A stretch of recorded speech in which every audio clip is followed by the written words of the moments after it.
ओम नमः शिवाय। सनातन धर्म की जय हो।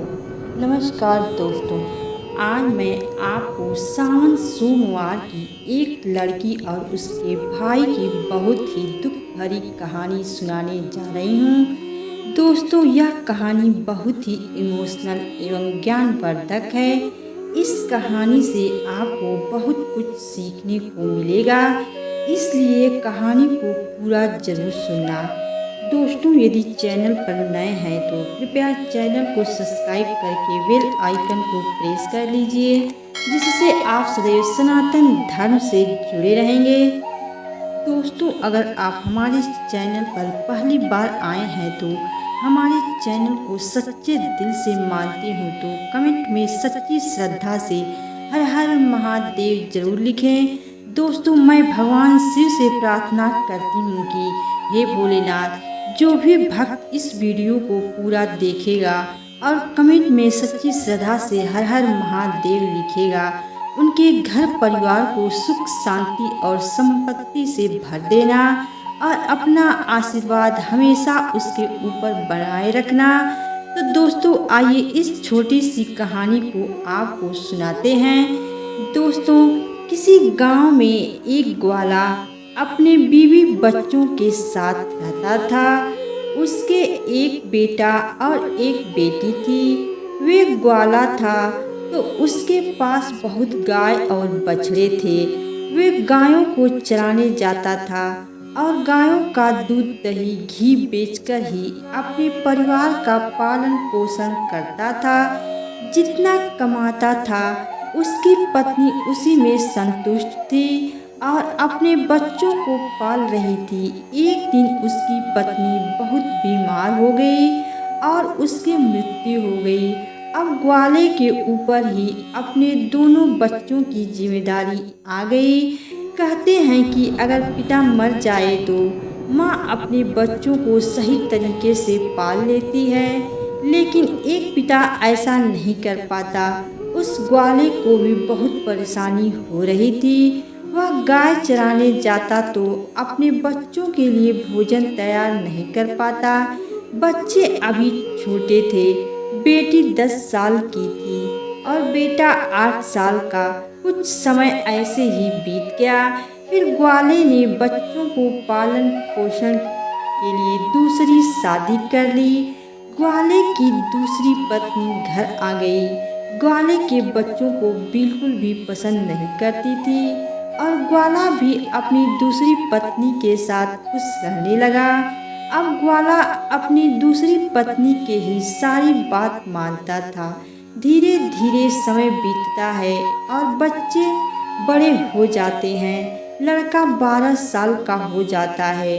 उसकी दूसरी माँ लड़के को बिल्कुल भी पसंद नहीं करती थी। एक बार वे अपने पति से कहती है कि आप गाय बछड़ों को चराने जाते हो।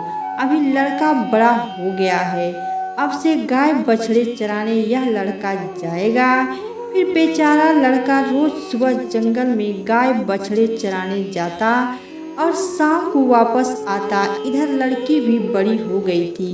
वे घर का सारा काम करती और खाना बनाती और अपने भाई को अपने हाथों से खाना खिलाती। वह लड़की भगवान शिव के परम भक्त थी। वे भगवान शिव का रोज पूजा पाठ करती। वह दोनों भाई बहन एक दूसरे को बहुत प्यार करते थे और दोनों आपस में बातें करते कि पता नहीं हमारे पिताजी को क्या हो गया है।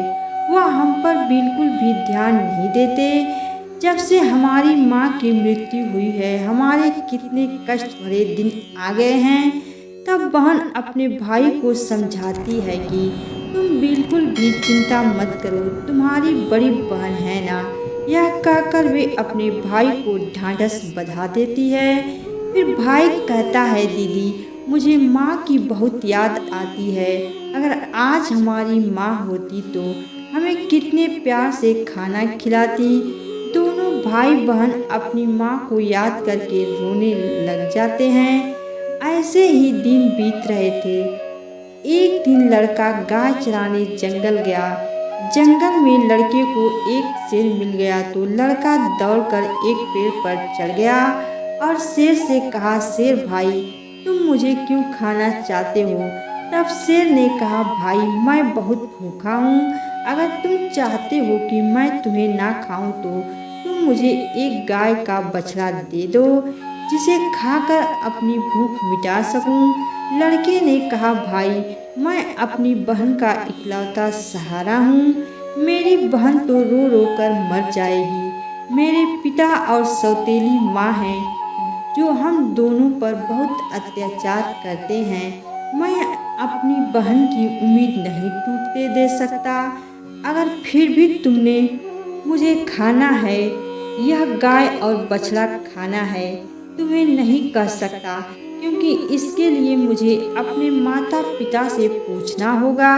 तब शेर ने कहा, ठीक है, कल तुम अपने माता पिता से पूछ कर आना। फिर लड़का शाम को अपने घर गया और अपने पिताजी से कहा, पिताजी आज मुझे जंगल में एक शेर मिला। अभी पूरी बात हुई भी नहीं थी कि उसके पिता ने उसे 2 चांटे लगा दिए। फिर वह रोने लगा। रोते रोते उसने कहा, पिताजी मैं आपसे कुछ कहना चाहता हूँ, आप मेरी बात तो सुन लीजिए।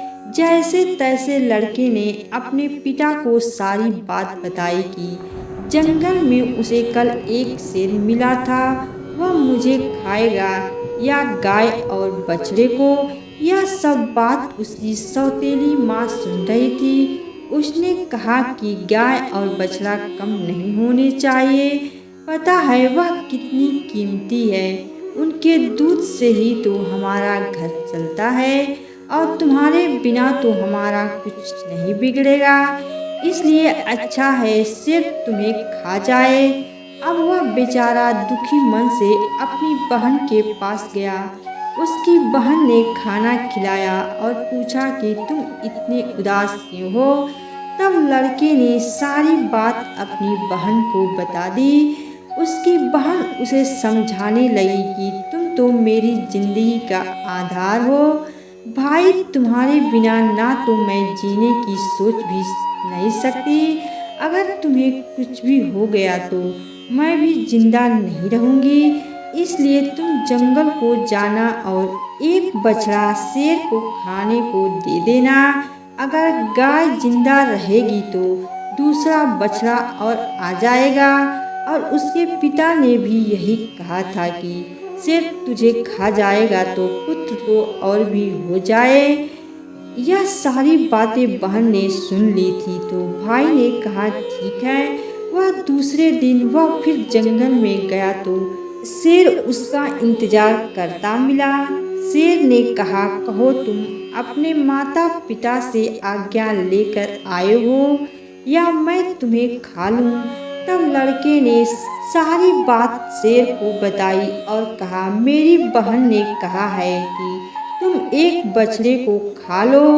फिर शेर बछड़े को लेकर अपनी गुफा की तरफ चला गया और लड़का खुशी खुशी अपनी गाय चराने लगा और शाम को अपने घर आ गया तो उसके माता पिता गाय बछड़ों की गिनती करने लगे तो एक बछड़ा कम था। वह समझ गए कि वह बछड़ा लड़का शेर को दे आया है।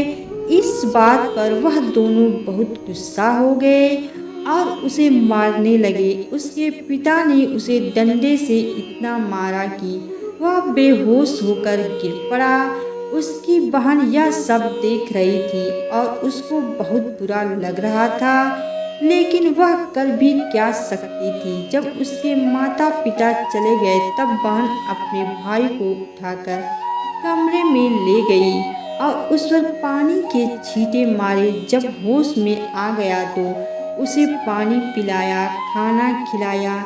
दोनों भाई बहन बहुत देर तक रोते रहे। फिर बहन ने कहा, भाई अब तुम्हारा यहाँ रहना खतरे से खाली नहीं है। मेरे पास माँ की यह निशानी, यह अंगूठी है, तुम यह अंगूठी पहन लो और यह घर छोड़कर चले जाओ। अगर तुम जीवित रहोगे तो मुझे आशा रहेगी और हम कभी ना कभी जरूर मिल जाएंगे। भाई की समझ में बहन की सारी बात आ रही थी, लेकिन उसने कहा, बहन तुम ठीक कह रही हो, लेकिन मैं तुम्हें यहाँ अकेले छोड़कर कैसे चला जाऊँ? माँ तुम पर भी तो अत्याचार करती है, सब काम करवाती है, मारती है, पीटती है। तब बहन ने कहा, भाई अगर तुम ठीक रहोगे तो मैं सब सहन कर लूँगी, लेकिन तुम यहाँ से चले जाओ। भाई अपनी बहन की बात मान लेता है और एक धागा उठाता है और अपनी बहन की कलाई में बांध देता है। यह मेरी निशानी है, जब भी हम मिलेंगे तो यह देखकर एक दूसरे को पहचान लेंगे। तुम यह धागा टूटने मत देना। बहन ने कहा, ठीक है। जब दोनों भाई बहन बातें कर रहे थे तो उनकी सौतेली माँ सब बातें सुन रही थी। तब मन में सोचने लगी, अच्छा यह बात है, इन्हें अभी मजा चखा देती हूँ। जब लड़का और लड़की सो गए तो सौतेली माँ ने अपने पति से कहा कि मुझे तो इस लड़के का मांस खाना है। पति ने कहा, ठीक है, अगर तुम्हारी ज़्यादा इच्छा होती है तो मैं अभी इसका मांस लेकर आता हूँ। बाप इतना निर्दय, इतना कठोर हृदय का हो गया कि उसने अपने बेटे को उठाया और बाहर ले गया और कुल्हाड़ी से उसके छोटे छोटे टुकड़े कर दिए। फिर टुकड़े लेकर अपनी पत्नी के पास आया और कहा, यह लो खा लो। तब उसकी पत्नी ने उन टुकड़ों की सब्जी बनाई और खाना बनाया। फिर उसने एक थाली अपने लिए और एक पति के लिए लगाई। तभी उसके मन में विचार आया कि भाई बहन का बहुत गहरा प्यार है, तो बहन को उसके भाई के मांस जरूर खिलाना चाहिए। तो उसने बहन को बुलाया और एक थाली उसके लिए भी लगाई और कहा, खाओ। तब वह सोचने लगी कि इतने प्यार से तो माँ ने कभी खाना नहीं दिया, जरूर कोई बात है। जब वह खाना खाने लगी तो बहन ने देखा कि थाली में वही उंगली आ गई जिसमें वे अंगूठी पहनाई थी। बहन तुरंत समझ गई, क्योंकि वे सुबह से अपने भाई को खोज रही थी, लेकिन वह उसे कहीं दिखाई नहीं दिया। उसका शक यकीन में बदल गया। वे अंगूठी देखकर हैरान हो गई और अंदर जाकर जोर जोर से रोने लगी और भगवान शिव से कहने लगी, हे भगवान, यह क्या हुआ? इन लोगों ने मेरे भाई को मार डाला, अब मैं अकेली रह गई। अब वे रोए जा रही थी। तभी उसे बड़े बूढ़ों की बात याद आई कि किसी इंसान की मुक्ति तब तक नहीं होती जब तक कि उसकी अस्थियां नदी में विसर्जित नहीं होती। उसने सोचा, मेरे भाई की भी तो मुक्ति भी नहीं होगी, यह लोग तो उसे मारकर खा गए। तभी उसने वे उंगली उठाई और चलते चलते वे नदी के किनारे पहुंच गई। वह उंगली को अपने हाथों में लेकर जोर जोर से रोने लगी। वह भगवान को याद कर रही थी कि क्योंकि वह लड़की बहुत धार्मिक थी, वे रोज भगवान शिव का पूजा पाठ किया करती थी, सोमवार का व्रत रखती थी और हमेशा भगवान से यही प्रार्थना करती थी कि हे भगवान, मेरे भाई की रक्षा करना। उस दिन भी रोते रोते कह रही थी, हे भगवान, मेरे इस संसार में कोई नहीं है। एक भाई था, उसे भी तुमने ले लिया, माँ को तो पहले ही छीन लिया, अब मैं किसके लिए जीवित रहूँगी? मैं भी इसी नदी में कूदकर अपनी जान दे दूँगी। फिर उंगली उसने नदी में डाली और भगवान से प्रार्थना की, हे भगवान, मेरे भाई को मुक्ति देना, वह जहाँ कहीं भी है उसकी आत्मा को शांति मिले। फिर नदी में कूदने वाली होती है तो उसने देखा कि जो उंगली उसने नदी में डाली है वे तोता बनकर उड़ गया और नदी के पास एक पेड़ था, उस पर जाकर बैठ गया। फिर तोते ने कहा, बहन तुम क्यों दुखी होती हो? मैं तेरा भाई हूँ। बहन, तुम्हें यह बहुत अच्छा किया जो तुमने यह उंगली नदी में डाल दी। इससे मेरी मुक्ति हो गई और मुझे तोते का जन्म मिल गया। बहन तुम चिंता मत करो, मैं तोता बनकर भी तुम्हारी हर तरह से मदद करूँगा। हम दोनों आपस में सुख दुख की बात ही क्या करेंगे। यह देखकर बहन बहुत खुश हुई कि चलो मेरा भाई साथ तो है, किसी भी रूप में सही। फिर बहन घर वापस आ गई। सौतेली माँ उसे सारा काम करवाती और बहुत खुश होती कि चलो उसके कोई भाई नहीं है, इसके भाई से तो पीछा छुटा। लेकिन वे लड़की जल्दी से अपना काम पूरा करती और बाग बगीचे में जाती। वहाँ उसका भाई उसका इंतजार करता रहता था। दोनों भाई बहन खूब बातें करते थे। वे अपनी बहन को अच्छे अच्छे फल खिलाता। सावन का महीना चल रहा था। लड़की सावन महीने में पूजा पाठ करती। सावन सोमवार का व्रत रखती और पूजा पाठ करने के बहाने ही वे बगीचे में जाती थी। भाई ने बहन से कहा, बहन तुम चिंता मत करना, यदि माँ पिताजी तुम्हें यहाँ ना आने दें तो मैं घर के बाहर किसी डाल पर मैं बैठ जाऊंगा। बहन बहुत खुश थी। वे मन से बहुत खुश रहने लगी। रक्षाबंधन का त्योहार आने वाला था तो भाई ने सोचा मुझे अपनी बहन के लिए कुछ करना चाहिए। यह वहाँ निर्दय लोगों के साथ रहती है जो उन्होंने मेरी साथ किया, कहीं मेरी बहन के साथ ना कर दें। मुझे उनसे बदला लेना होगा। फिर उसने भगवान से प्रार्थना की कि हे भगवान मेरी बहन की रक्षा करना। तभी वह एक लोहार के पास पहुंचा। लोहार से तोते ने कहा, पिता ने मारा, माँ ने मरवाया, बहन सरासर रोई थी, मैं हरिहर तोता बन उड़ाया। फिर वे लोहार कहने लगा, तुम क्या कर रहे हो, मेरी तो कुछ भी समझ में नहीं आया। फिर उसने वही दोहराया, पिता ने मारा, माँ ने मरवाया, बहन सरासर रोई थी, मैं हरियल तोता बन उड़ाया। तोते को बोलता हुआ देखकर उसे उसकी बातें सुनने का मन हुआ। वह कहने लगा, तोता तुम मुझे खुलकर बताओ, तुम क्या कहना चाहते हो। तब तोते ने सारी बात लोहार को बताई। लोहार तोते की बात सुनकर कहता है, तुम्हारी कहानी तो बहुत ही दुख भरी है, यह सुनकर मुझे रोना आ रहा है। तुम बताओ तुम मुझसे क्या चाहते हो। अगर तुम चाहो तो मैं तुम्हारे लिए अपनी जान भी दे सकता हूँ। तब तोते ने कहा, मुझे कुछ नहीं चाहिए, बस तुम मेरे लिए एक ऐसी कतार बना दो जो तलवार से भी तेज हो। लोहार ने कहा, ठीक है भाई। फिर लोहार ने तोते के लिए कतार बनाई। कतार बन गई। तोते ने कहा, इस कतार को मेरे पंखों में छुपा दो। लोहार ने कतार तोता के पंखों में छुपा दी। वह तोता वापस पेड़ पर आ गया। उसने अपनी बहन को कुछ नहीं बताया। उसकी बहन उससे मिली, बातें की, साथ में भोजन किया और वे घर वापस चली गई। अगले दिन तोता एक सुनार के पास गया और सुनार से भी वही बातें कही। बाप ने मारा, माँ ने मरवाया, बहन सरासर रोई, मैं हरियल तोता बन उड़ाया।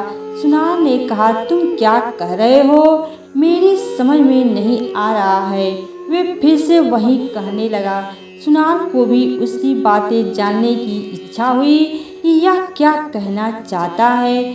सुनार ने तोते से कहा कि तुम मुझे सीधे सीधे बताओ, तुम क्या कहना चाहते हो। तो तोता ने सुनार को भी अपनी सारी बात बता दी। सुनार भी तोते की बात सुनकर बहुत दुखी हुआ। सुनार को उससे बहुत हमदर्दी हो जाती है और सुनार भी उसकी बातें सुनकर रोने लगता है। फिर सुनार कहता है, बताओ मैं तुम्हारी क्या मदद कर सकता हूँ। तोते ने कहा कि भाई रक्षाबंधन आने वाला है, मैं अपनी बहन को सोने के कुछ गहने देना चाहता हूँ, तो तुम मेरी बहन के लिए गहने बना दो। सुनार ने कहा, बस इतनी सी बात बताओ, क्या क्या बनाना है। फिर सुनार ने उसकी बहन के लिए कुछ गहने बना दिए। तो तोते ने उसे बहुत धन्यवाद दिया और कहा, भाई यह गाने तुम मेरी गर्दन में डाल दो। सुनार ने वह गाने उसकी गर्दन में डाल दिए। फिर तोता उड़कर उसी पेड़ पर आ गया जिस पेड़ पर वे रहता था। उसी पेड़ के खोल में तोता ने उन गहनों को रख दिया। फिर रक्षाबंधन का त्योहार आया तो उसकी बहन उसे राखी बांधने आई तो दोनों भाई बहन बहुत खुश हुए। तोते ने सारे गहने अपनी बहन को दे दिए। गहने पाकर बहन बहुत खुश हुई। फिर उसने पूछा कि तुम्हारे पास यह गहने कहाँ से आए हैं? तोते ने कहा, मेरा एक दोस्त है, उसने मुझे बना कर दिए हैं। फिर बहन खुशी खुशी घर चली। जब सौतेली माँ ने उसे गहने पहने हुए देखा तो जल भुन गई। उसे मारते हुए बोली, यह गहने कहाँ से चोरी करके लाई है? तब उसने कहा, माँ मैंने यह गहने कहीं से चुराए नहीं हैं, यह तो मेरे भाई ने मुझे दिए हैं। जो एक तोता है वह सौतेली माँ को पूरी बात नहीं बताती कि उसका भाई ही तोता बन गया है। उसने कहा, एक तोता है वह मुझसे बातें करता है और मैंने उसे अपना भाई बना लिया है, उसी ने मुझे यह गहने दिए हैं। तब सौतेली माँ सोचने लगती है कि ऐसा कौन सा तोता है जो इसका भाई बन गया है। जैसे तैसे तो एक भाई से पीछा छुड़ाया है, अभी दूसरा भाई कहाँ से आ गया। फिर दूसरे दिन उसकी माँ उस तोते को ढूंढने जंगल में जाती है। तभी उसे तोता दिखाई देता है। वे तोते को पकड़ने की कोशिश करती है लेकिन तोता उसके हाथ में नहीं आता। थक हार कर बैठ जाती है। कुछ देर बाद फिर तोते को पकड़ने की कोशिश करती है लेकिन तोता उसकी पकड़ में नहीं आता। वह सोचती है कि कैसे मैं इसे पकड़ लूं और इसे मार दूं। इससे ज़्यादा भाई बनने का शौक है। सुबह से शाम तक तोते को पकड़ने की कोशिश करती है लेकिन तोते को नहीं पकड़ पाती। फिर वे घर आती है तो उसका सारा गुस्सा उस लड़की पर निकलता है। वे उसे सारे गहने भी छीन लेती है। अगले दिन लड़की तोते से मिलने जाती है। फिर तोता कहता है, बहन जो गहने मैंने तुम्हें दिए थे वह कहाँ है? तब बहन कहती है, भैया वह गहने तो माँ ने छीन लिए। यह सुनकर तोता को बहुत गुस्सा आता है और वह कहता है, बस अब इनके पाप का घड़ा भर चुका है, अब इनको सजा मिलनी ही चाहिए। फिर वे तोता उस घर के बाहर एक पेड़ की डाल पर बैठ जाता है और इंतजार करता है कि उसके माता पिता कब बाहर निकले। तब लड़की बाहर को कुछ काम कर रही थी तो उसकी माँ किसी बात पर उसे डांट रही थी और उसे मार रही थी। तभी उसके पिता भी बाहर आ जाते हैं और लड़की को मारने लगते हैं। यह सब तोता पेड़ पर बैठकर देख रहा था। उसे यह सब देखा नहीं गया। वह अपनी सौतेली माँ और बाप पर झपट पड़ा। उसके पंखों में जो कतार थी उसने उन दोनों की आंखों में घुसा दी। अब दोनों अंधे हो गए और तड़पने लगे। फिर उसने अपनी चोंच से कतार उठाई और उन पर वार कर दिया। फिर दोनों जमीन पर गिर पड़े। तोते ने कहा, तुम दोनों ने बहुत पाप किए हैं, मैं तुम दोनों को नहीं छोड़ सकता। तब वह दोनों कहते हैं, तुम्हारा हमसे क्या बैर है? तब तोते ने कहा, तुमने तो मुझे मार कर खा लिया और पूछ रही हो कि तुमसे क्या बैर है। फिर वह दोनों तड़प तड़प कर मर जाते हैं। तब तोता अपनी बहन से कहता है कि चलो अब हम यहाँ नहीं रहेंगे, अगर यहाँ रहेंगे तो हमें अपने दुख याद आएंगे, हम उनको कभी भूल नहीं पाएंगे और दुखी रहेंगे। तो उसकी बहन कहती है, हाँ भैया अब हम यहाँ नहीं रहेंगे, अब हम ऐसी जगह रहेंगे जहाँ कोई हम दोनों को अलग ना कर सके। फिर वह वहाँ से चलते हैं तो चलते चलते एक मंदिर में पहुँच जाते हैं। फिर तोता कहता है, बहन इससे अच्छी जगह हमें कोई नहीं मिल सकती। अब दोनों भाई बहन उस मंदिर में रहने लगते हैं। बहन तो पहले ही पूजा पाठ करती थी, सोमवार का व्रत रखती थी। अब तोता भी पूजा पाठ करता है। पास में ही एक सरोवर था, उससे अपने पंख गीले करके लाता है, उस शिवलिंग पर जल चढ़ाता है और लड़की भी भगवान शिव और पार्वती की पूजा करती है।